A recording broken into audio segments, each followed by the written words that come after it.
ओम गणगणपते नमः। ओम गणगणपते नमः। ओम गणगणपते नमः। ओम नमः शिवाय। महाकाल के महात्म्य के प्रसंग में शिव भक्त राजा चंद्रसेन तथा गोप बालक श्री कर की कथा। सूत जी कहते हैं, ब्राह्मणों, भक्तों की रक्षा करने वाले महाकाल नामक ज्योतिर्लिंग महात्म्य भक्तिभाव को बढ़ाने वाले हैं। उसे आदर पूर्वक सुनो। उज्जैनी में चंद्रसेन नामक एक महान राजा थे, जो संपूर्ण शास्त्रों के तत्वज्ञ, शिव भक्त और जितेंद्रिय थे। शिव के पार्षदों में प्रधान तथा सर्वलोक वंदित मणिभद्र जी राजा चंद्रसेन के सखा हो गए थे। एक समय उन्होंने राजा पर प्रसन्न होकर उन्हें चिंतामणि नामक महामणि प्रदान की, जो कौस्तुभ मणि तथा सूर्य के समान देदीप्यमान थी। वह देखने, सुनने अथवा ध्यान करने पर भी मनुष्यों को निश्चय ही मंगल प्रदान करती थी। भगवान शिव के आश्रित रहने वाले राजा चंद्रसेन उस चिंतामणि को कंठ में धारण करके जब सिंहासन पर बैठते, तब देवताओं में सूर्य नारायण की भांति उनकी शोभा होती थी। नृपश्रेष्ठ चंद्रसेन के कंठ में चिंतामणि शोभा देती है, यह सुनकर समस्त राजाओं के मन में उस मणि के प्रति लोभ की मात्रा बढ़ गई और वे क्षुब्ध रहने लगे। तदंतर वे सब राजा चतुरंगिणी सेना के साथ आकर युद्ध में चंद्रसेन को जीतने के लिए उद्यत हो गए। वे सब परस्पर मिल गए थे और उसके साथ बहुत से सैनिक थे। उन्होंने आपस में संकेत और सलाह करके आक्रमण किया और उज्जैनी के चारों द्वारों को घेर लिया। अपनी पुरी को संपूर्ण राजाओं द्वारा घिरी हुई देख राजा चंद्रसेन उन्हीं भगवान महाकालेश्वर की शरण में गए और मन को संदेह रहित करके दृढ़ निश्चय के साथ उपवास पूर्वक दिन रात अनन्य भाव से महाकाल की आराधना करने लगे। उन्हीं दिनों उस श्रेष्ठ नगर में कोई ग्वालिन रहती थी, जिसके एकमात्र पुत्र था। वह विधवा थी और उज्जैनी में बहुत दुनियों से रहती थी। वह अपने 5 वर्ष के बालक को लिए हुए महाकाल के मंदिर में गई और उसने राजा चंद्रसेन द्वारा की हुई महाकाल की पूजा का आदर पूर्वक दर्शन किया। राजा के शिव पूजन का वह आश्चर्यमय उत्सव देखकर उसने भगवान को प्रणाम किया और फिर वह अपने निवास स्थान पर लौट आई। ग्वालिन के उस बालक ने भी वह सारी पूजा देखी, अतः घर आने पर उसने कौतूहलवश शिवजी की पूजा करने का विचार किया। एक सुंदर पत्थर लाकर उसे अपने शिविर से थोड़ी ही दूर पर दूसरे शिविर के एकांत स्थान में रख दिया और उसी को शिवलिंग माना। फिर उसने भक्ति पूर्वक कृत्रिम गंध, अलंकार, वस्त्र, धूप, दीप और अक्षत आदि द्रव्य जुटाकर उनके द्वारा पूजन करके मन कल्पित दिव्य नैवेद्य भी अर्पित किया। सुंदर सुंदर पत्तों और फूलों से बारंबार पूजन करके भांति भांति से नृत्य किया और बारंबार भगवान के चरणों में मस्तक झुकाया। इसी समय ग्वालिन ने भगवान शिव में आसक्त चित्त हुए अपने पुत्र को बड़े प्यार से भोजन के लिए बुलाया, परंतु उसका मन तो भगवान शिव की पूजा में लगा हुआ था। अतः जब बारंबार बुलाने पर भी उस बालक को भोजन करने की इच्छा नहीं हुई, तब उसकी माँ स्वयं उसके पास गई और उसे शिव के आगे आंख बंद करके ध्यान लगाए बैठा देख उसका हाथ पकड़कर खींचने लगी। इतने पर भी जब वह ना उठा, तब उसने क्रोध में आकर उसे खूब पीटा। खींचने और मारने पीटने पर भी जब उसका पुत्र नहीं आया, तब उसने वह शिवलिंग उठाकर दूर फेंक दिया और उस पर चढ़ाई हुई सारी पूजा सामग्री नष्ट कर दी। यह देख बालक हाय हाय करके रो उठा। रोष से भरी हुई ग्वालिन अपने बेटे को डांट फटकार कर पुनः घर में चली गई। भगवान शिव की पूजा को माता के द्वारा नष्ट की गई देख वह बालक देव देव महादेव की पुकार करते हुए सहसा मूर्छित होकर गिर पड़ा। उसके नेत्रों से आंसुओं की धारा प्रवाहित होने लगी। 2 घड़ी बाद जब उसे चेत हुआ, तब उसने आंखें खोली। आंख खुलने पर उस शिशु ने देखा, उसका वही शिविर भगवान शिव के अनुग्रह से तत्काल महाकाल का सुंदर मंदिर बन गया। मणियों के चमकीले खंभे उसकी शोभा बढ़ा रहे थे। वहां की भूमि स्फटिक मणि से जड़ दी गई थी। तपाए हुए सोने से बहुत से विचित्र कलश उस शिवालय को सुशोभित करते थे। उसके विशाल द्वार, कपाट और प्रधान द्वार सुवर्ण में दिखाई देते थे। वहां बहुमूल्य नीलमणि तथा हीरे के बने हुए चबूतरे शोभा दे रहे थे। उस शिवालय के मध्य भाग में दया निधान शंकर का रत्नमय लिंग प्रतिष्ठित था। ग्वालिन के उस पुत्र ने देखा उस शिवलिंग पर उसकी अपनी ही चढ़ाई हुई पूजन सामग्री सुसज्जित है। यह सब देख वह बालक सहसा उठकर खड़ा हो गया। उसे मन ही मन बड़ा आश्चर्य हुआ और वह परमानंद के समुद्र में निमग्न सा हो गया। तदंतर भगवान शिव की स्तुति करके उसने बारंबार उनके चरणों में मस्तक झुकाया और सूर्यास्त होने के पश्चात वह गोप बालक शिवालय से बाहर निकला। बाहर आकर उसने अपने शिविर को देखा। वह इंद्र भवन के समान शोभा पा रहा था। वहाँ सब कुछ तत्काल सुवर्णमय होकर विचित्र एवं परम उज्जवल वैभव से प्रकाशित होने लगा। फिर वह उस भवन के भीतर गया जो सब प्रकार की शोभाओं से संपन्न था। उस भवन में सर्वत्र मणि, रत्न और सुवर्ण ही जड़े गए थे। प्रदोष काल में सानंद भीतर प्रवेश करके बालक ने देखा उसकी माँ दिव्य लक्षणों से लक्षित हो एक सुंदर पलंग पर सो रही है। रत्नमय अलंकारों से उसके सभी अंग उद्दीप्त हो रहे हैं और वह साक्षात देवांगना के समान दिखाई देती है। मुख से विह्वल हुए उस बालक ने अपनी माता को बड़े वेग से उठाया। वह भगवान शिव की कृपा पात्र हो चुकी थी। ग्वालिन ने उठकर देखा, सब कुछ अपूर्व सा हो गया था।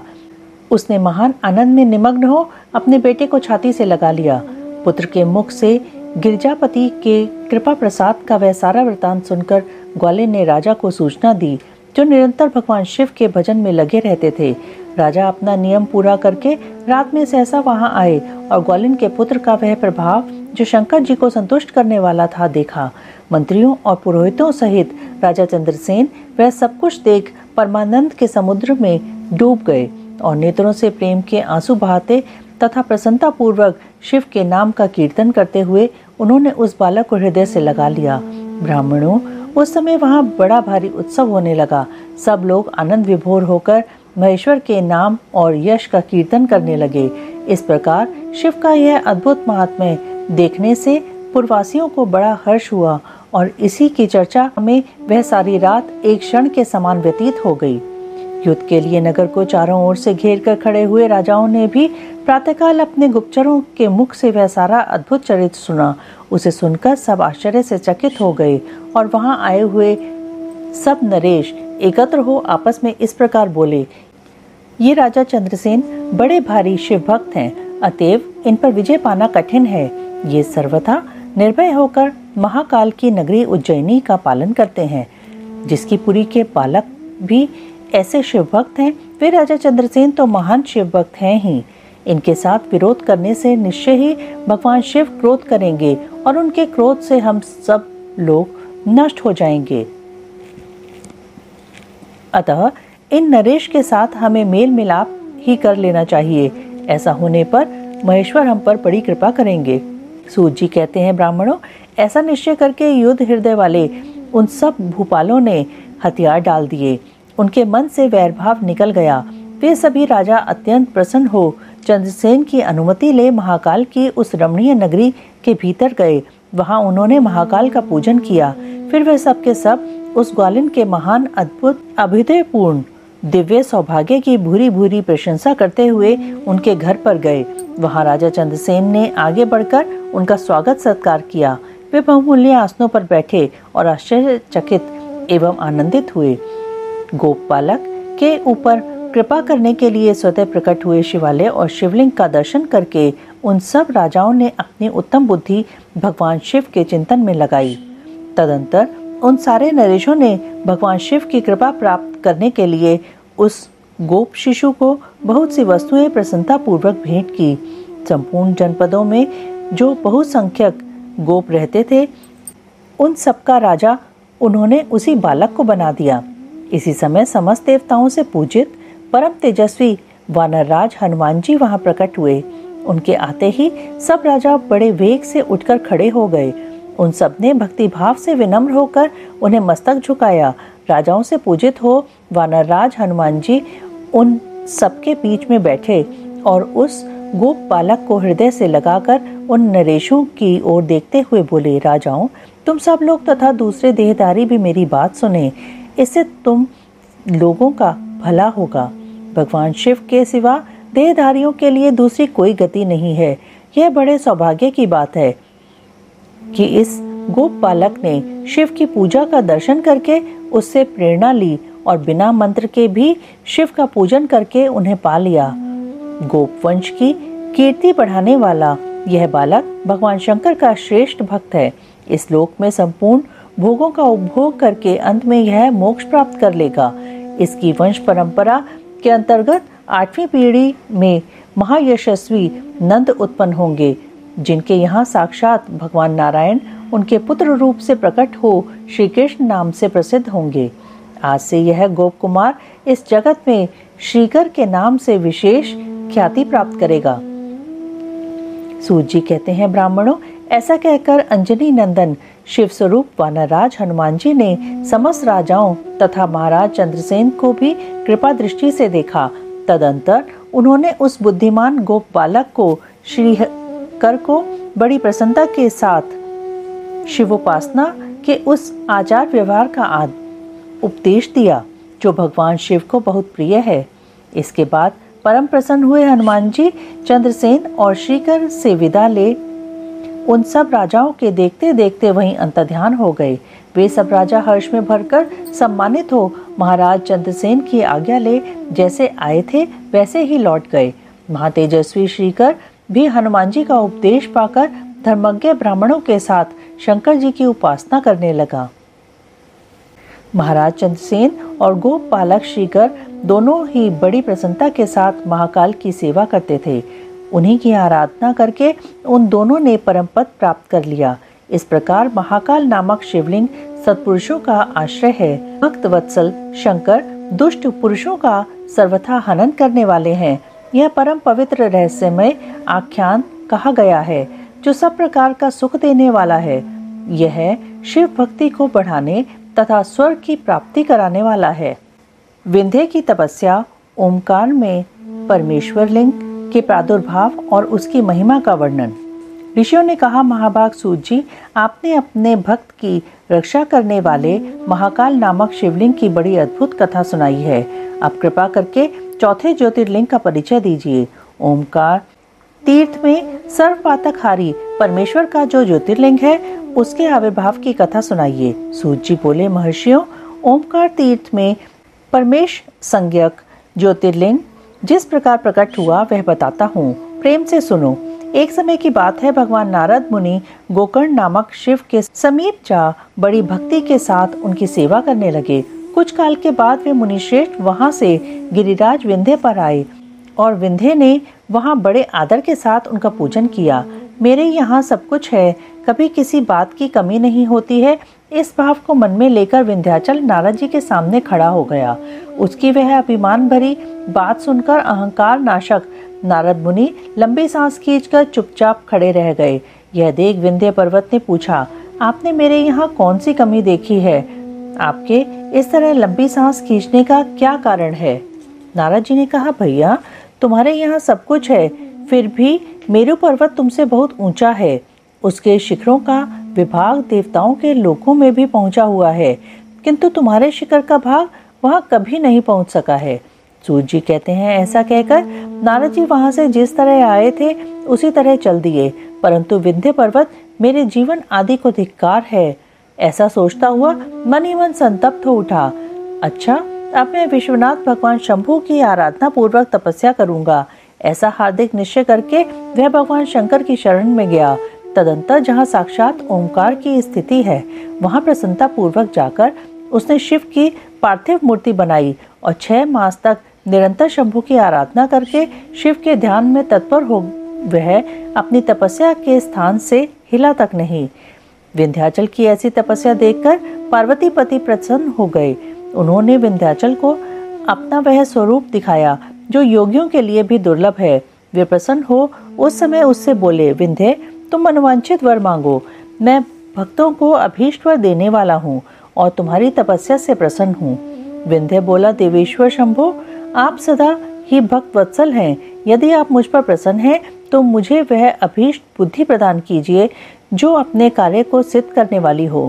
भगवान शंभू ने उसे वह उत्तम वर दे दिया और कहा, पर्वतराज विंध्य तुम जैसा चाहो वैसा करो। इसी समय देवता तथा निर्मल अंतःकरण वाले ऋषि वहां आए और शंकर जी की पूजा करके बोले, प्रभु आप यहाँ स्थिर रूप से निवास करें। देवताओं की यह बात सुनकर परमेश्वर शिव प्रसन्न हो गए और लोगों को सुख देने के लिए उन्होंने सहर्ष वैसा ही किया। वहाँ जो एक ही ओमकार लिंग था वह 2 स्वरूपों में विभक्त हो गया। प्रणव में जो सदाशिव थे वे ओमकार नाम से विख्यात हुए और पार्थिव मूर्ति में जो शिव ज्योति प्रतिष्ठित हुई उसकी परमेश्वर संज्ञा हुई। परमेश्वर को ही अमलेश्वर भी कहते हैं। इस प्रकार ओमकार और परमेश्वर ये दोनों शिवलिंग भक्तों को अभीष्ट फल प्रदान करने वाले हैं। उस समय देवताओं और ऋषियों ने उन दोनों लिंगों की पूजा की और भगवान वृषभध्वज को संतुष्ट करके अनेक वर प्राप्त किए। तत्पश्चात देवता अपने अपने स्थान को गए और विंध्याचल भी अधिक प्रसन्नता का अनुभव करने लगा। उसने अपने अभीष्ट कार्य को सिद्ध किया और मानसिक परिताप को त्याग दिया। जो पुरुष इस प्रकार भगवान शंकर का पूजन करता है वह माता के गर्भ में फिर नहीं आता और अपने अभीष्ट फल को प्राप्त कर लेता है, इसमें संशय नहीं। सूत जी कहते हैं, महर्षियों, ओमकार में जो ज्योतिर्लिंग प्रकट हुआ और उसकी आराधना से जो फल मिलता है वह सब यहाँ तुम्हें बता दिया। इसके बाद मैं उत्तम केदार नामक ज्योतिर्लिंग का वर्णन करूंगा। केदारेश्वर तथा भीमशंकर नामक ज्योतिर्लिंगों के आविर्भाव की कथा तथा उनके महात्म्य का वर्णन। सूत जी कहते हैं, ब्राह्मणों, भगवान विष्णु के जो नर नारायण नामक 2 अवतार हैं और भारतवर्ष के बद्रिकाश्रम तीर्थ में तपस्या करते हैं, उन दोनों ने पार्थिव शिवलिंग बनाकर उसमें स्थित हो पूजा ग्रहण करने के लिए भगवान शंभु से प्रार्थना की। शिवजी भक्तों के अधीन होने के कारण प्रतिदिन उनके बनाए हुए पार्थिव लिंग में पूजित होने के लिए आया करते थे। जब उन दोनों के पार्थिव पूजन करते बहुत दिन बीत गए, तब एक समय परमेश्वर शिव ने प्रसन्न होकर कहा, मैं तुम्हारी आराधना से बहुत संतुष्ट हूँ, तुम दोनों मुझसे वर मांगो।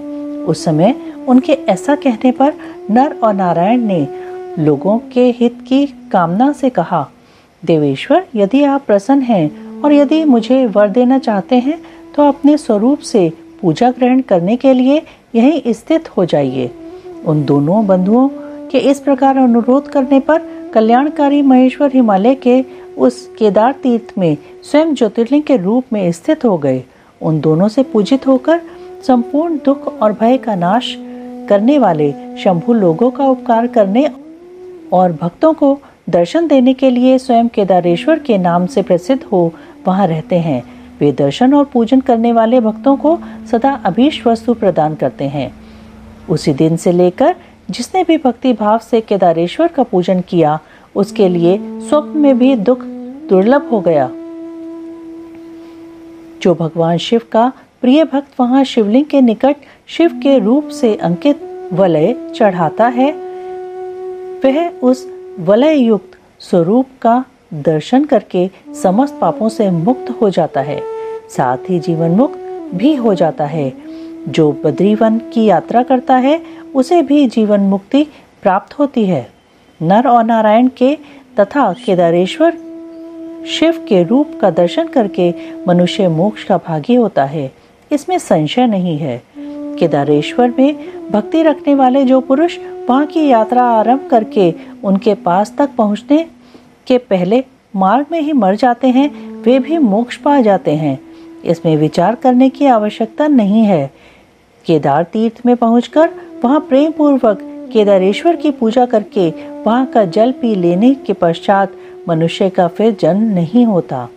ब्राह्मणों, इस भारतवर्ष में संपूर्ण जीवों को भक्ति भाव से भगवान नर नारायण की तथा केदारेश्वर शंभु की पूजा करनी चाहिए। अब मैं भीमशंकर नामक ज्योतिर्लिंग का महात्म्य कहूँगा। कामरूप देश में लोकहित की कामना से साक्षात भगवान शंकर ज्योतिर्लिंग के रूप में अवतीर्ण हुए थे। उनका वह स्वरूप कल्याण और सुख का आश्रय है। ब्राह्मणों, पूर्व काल में एक महापराक्रमी राक्षस हुआ था जिसका नाम भीम था। वह सदा धर्म का विध्वंस करता और समस्त प्राणियों को दुख देता था। वह महाबली राक्षस कुंभकर्ण के वीर्य और करकटी के गर्भ से उत्पन्न हुआ था तथा अपनी माता के साथ सहम पर्वत पर निवास करता था। एक दिन समस्त लोगों को दुख देने वाले भयानक पराक्रमी दुष्ट भीम ने अपनी माता से पूछा, माँ, मेरे पिताजी कहाँ हैं? तुम अकेली क्यों रहती हो? मैं यह सब जानना चाहता हूँ, अतः यथार्थ बात बताओ। करकटी बोली, बेटा, रावण के छोटे भाई कुंभकर्ण तेरे पिता थे। भाई सहित उस महाबली वीर को श्री राम ने मार डाला। मेरे पिता का नाम करकट और माता का नाम पुष्कसी था।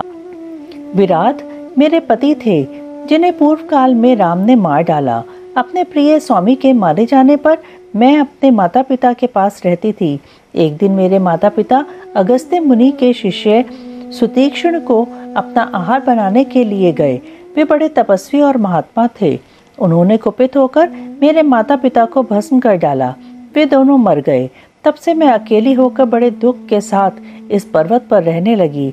मेरा कोई अवलंब नहीं रह गया। मैं असहाय और दुख से आतुर होकर यहाँ निवास करती थी। इसी समय महान बल पराक्रम से संपन्न राक्षस कुंभकर्ण, जो रावण के छोटे भाई थे, यहाँ आए। उन्होंने बलात् मेरे साथ समागम किया। फिर वे मुझे छोड़कर लंका चले गए। तत्पश्चात तुम्हारा जन्म हुआ। तुम भी पिता के समान ही महान बलवान और पराक्रमी हो। अब मैं तुम्हारा ही सहारा लेकर यहाँ कालक्षेप करती हूँ। सूत जी कहते हैं, ब्राह्मणों, करकटी की यह बात सुनकर भयानक पराक्रमी भीम कुपित हो यह विचार करने लगा कि मैं विष्णु के साथ कैसा बर्ताव करूं। इन्होंने मेरे पिता को मार डाला। मेरे नाना नानी भी उनके भक्त के हाथ से मारे गए। विराट को भी इन्होंने ही मार डाला और इस प्रकार मुझे बहुत दुख दिया। यदि मैं अपने पिता का पुत्र हूँ तो श्री हरि को अवश्य पीड़ा दूंगा। ऐसा निश्चय करके भीम महान तप करने के लिए चला गया। उसने ब्रह्मा जी की प्रसन्नता के लिए 1000 वर्षों तक महान तप किया। तपस्या के साथ साथ वह मन ही मन ईश देव का ध्यान किया करता था। तब लोक पितामह ब्रह्मा उसे वर देने के लिए गए और इस प्रकार बोले, ब्रह्मा जी ने कहा, भीम, मैं तुम पर प्रसन्न हूँ। तुम्हारी जो इच्छा हो उसके अनुसार वर मांगो। भीम बोला, देवेश्वर कमलासन, यदि आप प्रसन्न हैं और मुझे वर देना चाहते हैं तो आज मुझे ऐसा बल दीजिए जिसकी कहीं तुलना ना हो। सूत जी कहते हैं, ऐसा कहकर उस राक्षस ने ब्रह्मा जी को नमस्कार किया और ब्रह्मा जी भी उसे अभीष्ट वर देकर अपने धाम को चले गए। ब्रह्मा जी से अत्यंत बल पाकर राक्षस अपने घर आया और माता को प्रणाम करके शीघ्रता पूर्वक बड़े गर्व से बोला, माँ, अब तुम मेरा बल देखो। मैं इंद्र आदि देवताओं तथा इनकी सहायता करने वाले श्री हरि का महान संहार कर डालूंगा। ऐसा कहकर भयानक पराक्रमी भीम ने पहले इंद्र आदि देवताओं को जीता और उन सबको अपने अपने स्थान से निकाल बाहर किया। तदंतर देवताओं की प्रार्थना से उनका पक्ष लेने वाले श्री हरि को भी उसने युद्ध में हराया। फिर प्रसन्नता पूर्वक पृथ्वी को जीतना प्रारंभ किया। सबसे पहले वह कामरूप देश के राजा सुदक्षिण को जीतने के लिए गया। वहां राजा के साथ उसका भयंकर युद्ध हुआ। दुष्ट असुर भीम ने ब्रह्मा जी के दिए हुए वर के प्रभाव से शिव के आश्रित रहने वाले महावीर महाराज सुदक्षिण को परास्त कर दिया और सब सामग्रियों सहित उनका राज्य तथा सर्वस्व अपने अधिकार में कर लिया। भगवान शिव के प्रिय भक्त धर्म प्रेमी परम धर्मात्मा राजा को भी उसने कैद कर लिया और उनके पैरों में बेड़ी डालकर उन्हें एकांत स्थान में बंद कर दिया। वहां उन्होंने भगवान की प्रीति के लिए शिव की उत्तम पार्थिव मूर्ति बनाकर उन्हीं का भजन पूजन आरंभ कर दिया। उन्होंने बारंबार गंगा जी की स्तुति की और मानसिक स्नान आदि करके पार्थिव पूजन की विधि से शंकर जी की पूजा संपन्न की। विधि पूर्वक भगवान शिव का ध्यान करके वे प्रणय युक्त पंचाक्षर मंत्र ओम नमः शिवाय का जप करने लगे। अब उन्होंने दूसरा कोई काम करने के लिए अवकाश नहीं मिलता था। उन दिनों उनकी साध्वी पत्नी राजवल्लभा दक्षिणा प्रेम पूर्वक पार्थिव पूजन किया करती थी। वे दंपति अनन्य भाव से भक्तों का कल्याण करने वाले भगवान शंकर का भजन करते और प्रतिदिन उन्हीं की आराधना में तत्पर रहते थे। इधर वह राक्षस वर के अभिमान से मोहित हो यज्ञ कर्म आदि सब धर्मों का लोप करने लगा और सबसे कहने लगा, तुम लोग सब कुछ मुझे ही दे दो। महर्षियों, दुरात्मा राक्षसों की बहुत बड़ी सेना साथ ले उसने सारी पृथ्वी को अपने वश में कर लिया। वह वेदों, शास्त्रों, स्मृतियों और पुराणों में बताए हुए धर्म का लोप करके शक्तिशाली होने के कारण सबका स्वयं ही उपभोग करने लगा। तब सब देवता और ऋषि अत्यंत पीड़ित हो महाकोशी के तट पर गए और शिव का आराधन तथा स्तवन करने लगे। उनके इस प्रकार स्तुति करने पर भगवान शिव अत्यंत प्रसन्न हो देवताओं से बोले, देवगण तथा महर्षियों, मैं प्रसन्न हूँ, वर मांगो, तुम्हारा कौन सा कार्य सिद्ध करूं? देवता बोले, देवेश्वर, आप अंतर्यामी हैं, अतः सबके मन की सारी बातें जानते हैं, आपसे कुछ भी अज्ञात नहीं है। प्रभु महेश्वर, कुंभकर्ण से उत्पन्न कर्कटी का बलवान पुत्र राक्षस भीम ब्रह्मा जी के दिए हुए वर से शक्तिशाली हो देवताओं को निरंतर पीड़ा दे रहा है, अतः आप इस दुखदायी राक्षस का नाश कर दीजिए, हम पर कृपा कीजिए, विलंब न कीजिए। शंभु ने कहा, देवताओं, कामरूप देश के राजा सुदक्षिण मेरे श्रेष्ठ भक्त हैं, उनसे मेरा एक संदेश कह दो, फिर तुम्हारा सारा कार्य शीघ्र ही पूरा हो जाएगा। उनसे कहना, कामरूप देश के अधिपति महाराज सुदक्षिण, प्रभु तुम मेरे विशेष भक्त हो, अतः प्रेम पूर्वक मेरा भजन करो। दुष्ट राक्षस भीम ब्रह्मा जी का वर पाकर प्रबल हो गया है, इसलिए उसने तुम्हारा तिरस्कार किया है, परंतु अब मैं उस दुष्ट को मार डालूंगा, इसमें संदेह नहीं है। सूत जी कहते हैं, ब्राह्मणों, तब उन सब देवताओं ने प्रसन्नता पूर्वक वहां जाकर उन महाराज से शंभु की कही हुई सारी बात कह सुनाई। उनसे वह संदेश कहकर देवताओं और महर्षियों को बड़ा आनंद प्राप्त हुआ और वे सबके सब शीघ्र ही अपने अपने आश्रम को चले गए। इधर भगवान शिव भी अपने गणों के साथ लोकहित की कामना से अपने भक्त की रक्षा करने के लिए सादर उसके निकट गए और गुप्त रूप से वहीं ठहर गए। इसी समय कामरूप नरेश ने पार्थिव शिव के सामने ध्यान लगाना आरंभ किया। इतने में ही किसी ने राक्षस से जाकर कह दिया कि राजा तुम्हारे लिए कोई पुरस्चरण कर रहे हैं। यह समाचार सुनते ही वह राक्षस कुपित हो उठा और उनको मार डालने की इच्छा से नंगी तलवार हाथ में लिए राजा के पास गया। वहां पार्थिव आदि जो सामग्री स्थित थी उसे देखकर तथा उसके प्रयोजन और स्वरूप को समझकर राक्षस ने यही माना कि राजा मेरे लिए कुछ कर रहा है, अतः सब सामग्रियों सहित इस नरेश को मैं बलपूर्वक अभी नष्ट कर देता हूँ। ऐसा विचार कर उस महाक्रोधी राक्षस ने राजा को बहुत डांटा और पूछा, क्या कर रहे हो? राजा ने भगवान शंकर पर रक्षा का भार सौंप कर कहा, मैं चराचर जगत के स्वामी भगवान शिव का पूजन करता हूँ। तब राक्षस भीम ने भगवान शंकर के प्रति बहुत तिरस्कार युक्त दुर्वचन कहकर राजा को धमकाया और भगवान शंकर के पार्थिव लिंग पर तलवार चलाई। वह तलवार उस पार्थिव लिंग का स्पर्श भी नहीं कर पाई कि उससे साक्षात भगवान हर वहां प्रकट हो गए और बोले, देखो मैं भीमेश्वर हूँ और अपने भक्त की रक्षा के लिए प्रकट हुआ हूँ। मेरा पहले से ही यह व्रत है कि मैं सदा अपने भक्त की रक्षा करूं, इसलिए भक्तों को सुख देने वाले मेरे बल की ओर दृष्टिपात करो। ऐसा कहकर भगवान शिव ने पिनाक से उसकी तलवार के 2 टुकड़े कर दिए। तब उस राक्षस ने फिर अपना त्रिशूल चलाया, परंतु शंभु ने उस दुष्ट के त्रिशूल के भी सैकड़ों टुकड़े कर डाले। तदंतर शंकर जी के साथ उसका घोर युद्ध हुआ, जिससे सारा जग क्षुब्ध हो उठा। तब नारद जी ने आकर भगवान शंकर से प्रार्थना की। नारद बोले, लोगों को भ्रम में डालने वाले महेश्वर, मेरे नाथ, आप क्षमा करें, क्षमा करें।